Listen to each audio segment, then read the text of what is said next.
Am I the a-hole for refusing to rehome my dog?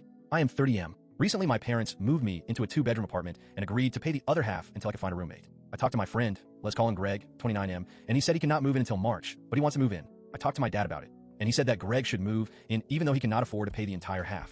My dad is okay with covering the rest, because at least it will be a lot less than what he would pay otherwise. Greg stayed the night the other day, and we got into an argument. He said, living with his mom his entire life, she always had dogs. He likes dogs, but he is tired of living with them. He wants a more independent pet, like a cat. Problem is, my dog, Junior, does not like other animals. He tolerates them until they try to get into his space, and then it is always a problem. The argument started after I yelled at Junior for getting the trash again, and then refusing to let him sit by me on the couch, because I did not want to reward his bad behavior. Greg told me that if I'm just going to ignore my dog, I should at least consider rehoming him since I'm clearly too lazy to train him to be okay with cats. I responded that it is non-negotiable. My dog stays with me. I said if living with Junior is a deal breaker, then do not move in. We yelled back and forth. I told him that me caring enough to discipline Junior when he is bad is evidence that I love him and I want him to be better. He argued that cats are way better because they are independent, unlike when Junior gets a little cold and he'll want to go under a blanket or near a person to get warm, which really annoys him. I've been friends with Greg, off and on, for over a decade. When I hear him say that cats are independent, I think he actually means that you can just let them do their own thing. Which means if I were to rehome Junior and he got a cat, after the novelty wore off, the cat would become my responsibility. Feeding, cleaning the litter, vet appointments, flea treatments,